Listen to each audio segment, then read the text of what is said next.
Hey everyone, welcome back to a new video. So we're on the differences train at the moment. So we've got some quirky stroke funny differences between the UK and Australia. So stay tuned. Yeah, and if you enjoy this video, have a look throughout the rest of our channel because we've done many different videos and they seem to be quite popular. So yeah, if you enjoyed it, give it a thumbs up and just have a look through our previous videos if you fancy it. So get the ball rolling is ketchup versus tomato sauce. So in the UK you've got like Heinz tomato ketchup. Whereas over here you've got tomato sauce. So not really the same, is it? They don't really taste the same. I've asked for ketchup a few times at McDonald's and they look at me a bit funny. So yeah, I have to remember to say tomato sauce. So what do you guys think? Is it tomato sauce or is it ketchup? So another thing that caught us out, well, and probably still does when we moved here, is that when you're from England, you greet other English people with the words, "You alright? You okay?" Yeah, all right, mate. We just mean hi, hello. But yeah, here if you ask people if they're okay or they're all right, they generally think that you're talking about their mental health, and yeah, obviously that's not the case. We're just saying hi. Yeah, Swazies kind of say like good day and stuff like that, and Yeah, how's it going? yeah, Which is yeah, no one that catches out because you think you have to reply, whereas they don't really care what you reply, do they? yeah. So they go, how's it Yeah, going? how's it And going? we say, okay, thank you. How are you? And then they And have to they're like, say, yeah, good, thanks. It's like it still makes you chuckle now. and then it's kind of awkward because you, as a Brit, you feel like you have to respond to that, okay. But anyway, you kind of leave it there very awkwardly. So barbecues. So in the UK, it's normally you used to be like in the park. You used to get like a little disposable tray. You pay like a pound for one or £3. Use once, but yeah, they're very don't really use barbecues as much. No, we had one at our house in England and we probably used it once or twice a year because that's how often the sun shone in England. But here they kind of practically like a religion in it. I think if there's loads of barbecue shops, you can get every sort of attachment for it, and obviously you got the sausages or snags. On white bread. That's a favourite. That are not hot dogs. So this was a new one for us because although we have a similar one in our home in England, um, it's not common. What am I talking about? I'm talking about the flush on the toilet. So here we've noticed that there's two buttons on every flush. And like I said, our home in UK does have that, but you generally only find that with new builds. So It's probably just one in the middle, really. We just bash it and then off you yeah, go. or even like a lever, isn't there? Crikey. So yeah, anyway, who cares so long as it flushes, huh? But yeah, over here you got two buttons. So like you said, one's for half a flush and one's for a full flush. Let us know in the comments what's your favourite type of flush. Is it the one or two? So street names. So in the UK you could have like the Avenue or such and such Church Street. Whereas here they're quite funny names, aren't they? You've got like this one near us. You've got like people's names. You might have like Ann Street or James Street or have Wombat Crescent or there's bird ones. Yeah, or like Aboriginal names as well, which sometimes we struggle to pronounce. So the next difference is letterboxes, and I actually really like the letterboxes here. It's very much like America, where you don't have a letterbox slot in the door. So in UK, all of the letterboxes are in the door unless you replace the door, replace the letterbox. And yeah, I'm a worrier, so I always worry about stupid people putting fireworks through letterboxes or I don't know, just silly things like that. And yeah, so we replaced our letterbox when we replaced our door, and we have our post in like a box that sits on the wall. So we don't have the same as you have here, like little mailboxes out the front. Yeah, it's sort of like normally on the end of the driveway or the grassed area. Yeah. yeah, the postman literally has to come up to every door, and normally the letterbox is in the middle of the door, but you can get other doors where the letterbox is right at the bottom, or yeah, slot. So yeah, letterboxes. But the only problem with them being at the end of the garden or the grass is things can go and live in them. Yeah, like spiders. So, so you lift up the flap and there could be, someone curled up in there. It's like a bush tucker challenge. Ice cream vans. So in the UK, you've got proper decorated looking things with all the stickers on the outside showing you what the ice creams are. They play a little cheesy theme tune, don't they? So you can hear them come in. Whereas kind of over here, they look a little bit weird. They look like transit vans that someone's just threw a sticker on the side and it's got like an amber light on the top. It doesn't really look like an ice cream van. Yeah, let us know if that's normal, guys, because for us it doesn't look very normal, but then that's just because we're used to UK normal. But yeah, we just find it a bit strange, don't we? Well, yeah, the UK one's got like a glass window on the side with a slidey hatch, and you can the ice cream. Whereas here, it's just kind of opens a back door and. Yeah, and definitely the music, like that is a thing. Like imagine a wind up musical toy. Like a music box. That's the music that an ice cream van plays, and basically you're in your house, and when you hear the ice cream van, everybody sort of just everyone legs it, goes and asks their parents for money. Yeah. Ready for the ice cream van to turn up. Yeah, so the ice cream van will just obviously do laps around like all the houses, and everybody knows that it's safe because they can see it looks like an ice cream van, sounds like an ice cream van. Yeah, just they're probably completely the same to the Australians, but yeah, they just look like dodgy vans. So yeah, let us know if they're okay, or if we actually do have some dodgy vans in our area. Roundabouts, we've touched on this in a couple of videos now, but just for the sake of this video, in the UK we have roundabouts everywhere, and everybody's very polite when they merge.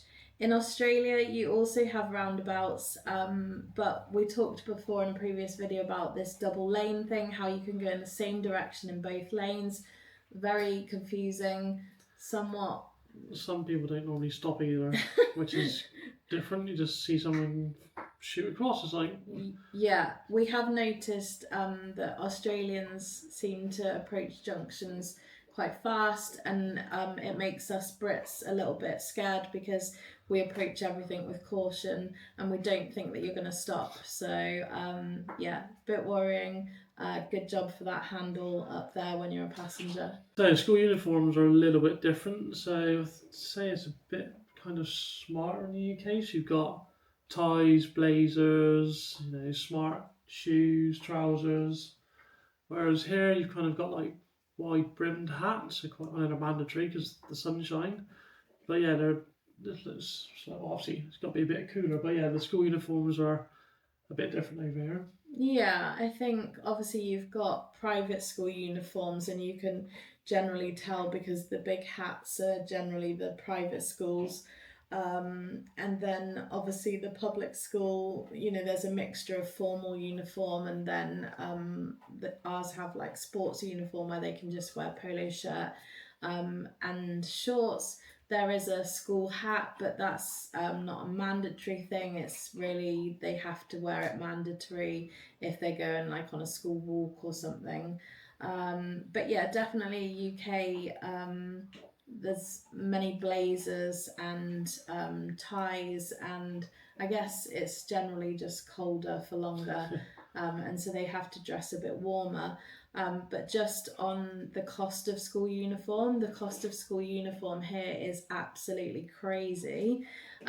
So in UK, you can buy parts of your school uniform in the supermarkets. You would buy it in like Coles or Woolies. And that would just be like a standard white shirt or white polo shirt, grey, black trousers, skirt, socks, jumpers. Like, you're allowed to buy all of that from the supermarket, and like a school jumper would cost you like $20, whereas here even in the public school, you have to buy the school uniform from the uniform shop, and it's extremely expensive per Even item. the socks are. Yeah, absolutely crazy. So, and then obviously, if you're starting out in school, you have to have a laptop. So if you don't have one of them, you have to buy one of them. You have to pay for your school resources, so for the licenses to be put on the laptop and things.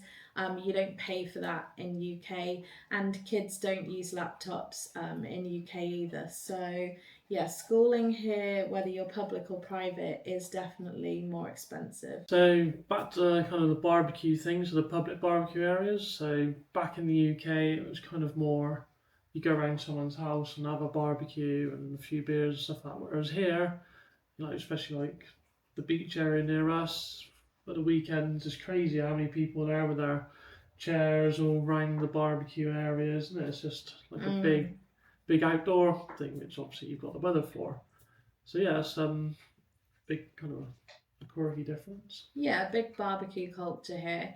And interesting fact, as we've said before, we live on a new build estate in the UK, and we had like a public open space area, and the developer installed some seating and also a barbecue, which is very unusual in the UK. Developers don't really install barbecues in public open spaces, so I think ours was probably the only barbecue in the whole like city. Well, it's not like the proper, not on the barbecues you got here where you push a button and it heats up. You've got to take your own coals and light it and stuff. Yeah, but the point I'm trying to make is that whilst that was under construction and all gated up so nobody could use it, nobody could get in, before it was even finished and all of the security fencing was taken down, the tray for the barbecue, the metal tray, had already been stolen. Somebody had mounted the fence, taken the tray, and obviously people then couldn't even use the barbecue. So yeah, honestly, we can't really have anything nice in UK because everybody either vandalizes it, steals it, or I don't know, just doesn't appreciate and respect it. Yeah, whereas like here, once you finish, pretty much everyone leaves it kind of spotless. Like all the ones we've been to, I have heard stories that some are left quite manky, but I'd say 95% of them are left pretty decent and clean. So in the UK, let's talk about taps. We have hot and cold taps where you either burn your hands or freeze your hands. In Australia, there's mixer taps, so it's no drama, just perfectly warm water every time. So water fountains. So in the UK, we call them water fountains, like where you lean over, have a drink. Whereas here, they're known as bubblers. So they're kind of everywhere. Obviously, you need it because it's hot out there. It's just funny how they're called bubblers. Yeah, but they are definitely everywhere here, whereas in UK they're very few and far between.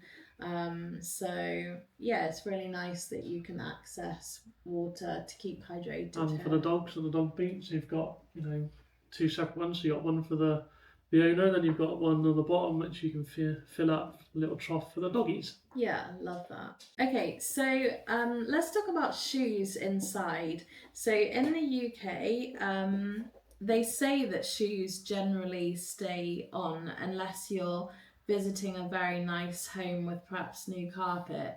I kind of disagree with that because in our house in UK we don't we leave our shoes at the door and we don't wear our shoes inside. But that's because we like to keep things nice and not have to replace the carpets all the time. In Australia, shoes off at the door are standard. Obviously, people are always at the beach, sand gets everywhere. And yeah, obviously, like right now, we're in the rainy season, so we'd be dragging wet all in. So yeah, kind of like it that we've not had to adapt much because we did that back in the UK. But then they kind of here they leave the shoes outside, not like in the hallway. Whereas we're a bit reluctant to leave shoes outside in case someone wants to live in them. Yeah, so we're not that Australian yet. We don't leave ours out on the porch, but we do leave them at the door. Well, yeah, let us know in the comments if you've ever had anyone move into your shoes overnight. So cereal choices. So in the UK we've got things called Frosties, Shreddies, and Weetabix. Mm-hmm. Whereas here you've got Wheat Bix, not it's Wheat Bix. So they're slightly bigger, slightly drier, and not as sugary. I hear that it used to be called Weetabix. I don't know why they changed it, but it definitely isn't quite the same. Save on ink in it, so you've got to print a name. Let us know in the comments. Do you remember Weetabix in Australia? So insects and flying things. So in the UK you might get an annoying fly or the occasional wasp, maybe bees as well. But over here you've got everything's trying to land on you, sting you. Yeah, it's a bit more of a selection. Mozzies are your favourite, aren't they? No, they're really not. They're so annoying.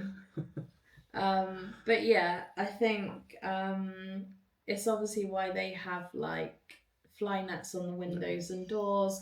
I was talking to my friend earlier and she's from New Zealand and she was telling me that they don't have fly nets on the doors and windows in New Zealand. They just have normal like open out doors and windows like we do. So yeah, maybe it's something to do with like the humidity and the weather here, like maybe that, I don't know, maybe they reproduce more. I don't know. Breed like flies. Yeah. So let's talk about walking dogs. Our dog is right with us. Don't say that word. And she knows so many words. And yeah, she knows them words, so I should not have said that. Shouldn't spell out. Anyway, in the UK, we take them out. Take them out. I'm not going to use the just words. cover their ears. Rain or shine. Here in Australia, it's usually early morning or late evening only. Otherwise, obviously, it's too hot for the feet, isn't it? Yeah, puppy's paws. So, yeah, we always used to walk. Just whenever, innit? You just take her up the field In the rain. Any time of day. Come back covered in mud, need a shower. Yeah, it was just not enjoyable for us or her. A lot more fun now. She can run around on the beach. Yeah. She knows that word too. Yeah. Okay, so sausages, dare I say it, because we have had a big debate on this channel before around sausages. Sausage and bread, hot dogs, like, yeah, sausages in UK, when you have sausages, normally it's like, oh, she knows the word sausages as well, I forgot. You normally have like thick Cumberland sausages and bangers. Bangers or mash? Yeah, usually with like mash and gravy. In Australia, the sausages are normally, like barbecue sausages, are normally quite thin and beefy rather than pork. And yeah, obviously they come with white bread and tomato sauce. So without wanting to start another big debate on here, let's just talk about sausages, because I think once and for all we need to clarify. So in UK, we would not eat sausage with one piece of bread. If we had sausage and bread, it would be with two pieces of bread. So the sausage would be in the middle and we would call it a sausage sandwich. If we're having a hot dog, we could have the same sausage that goes in the bread, but it would go in a roll, in a hot dog roll. And like I said, it could be the same type of sausage, or it could be a Frankfurter, which is more commonly known as a hot dog. But yeah, just wanted to... I can't believe you started it. Just wanted to clear that up because, yeah, look, I'm not saying that we don't appreciate sausage in one piece of bread. I actually think it's better. Cool. It's good idea. Yeah, it's better than two. Two pieces of bread is actually quite like, it makes it quite dry. They get quite sticky and stuff, don't they? Yeah, so one piece of bread is great because it's cost saving, it doesn't fill you up as much, but we do miss a good old UK pork sausage. Coffee and coffee sizes. So in the UK, we've got small, medium, large. That's it. So in Australia, so you can have a flat white, a long black, or a piccolo. What's a piccolo? I have no idea. I've seen it. Well, I've seen it written up. I don't know what it is. I'm not brave enough to ask what one is. Guys, do you know what a piccolo is? Let us know in the comments. Oh, it sounds like Pinocchio. Okay, house numbers. So in the UK, house numbers are sequential and predictable. And also, just to add that commonly developers miss out a 13 in their housing development because most people obviously think that 13 is an unlucky number. So yeah, often if you come across a road or a street and you can't find a 13, that's because there isn't one. In Australia, some streets seem to jump from 10 to 50 to 99 with no rhyme or reason. So yeah, let us know if that's the case in your street and if you know the reason for that, because yeah, that's like definitely different to UK. You still got the same kind of thing, only your left hand side is even and right hand side is odds. But yeah, it's just some 1 minute you'd be looking at like 27 and the next house would be 85. Like, what happened there? So thanks for listening to our differences. We hope you enjoyed hearing about them. If you enjoyed hearing about them, please hit the thumbs up. If you're not already subscribed, please consider subscribing. It's absolutely free to subscribe, and you'll be kept up to date with all of our latest content. Like I said at the beginning, we have got lots of other difference videos on our channel, so if you enjoyed it, have a look for them. There might be something that takes your fancy, and see you in the next one.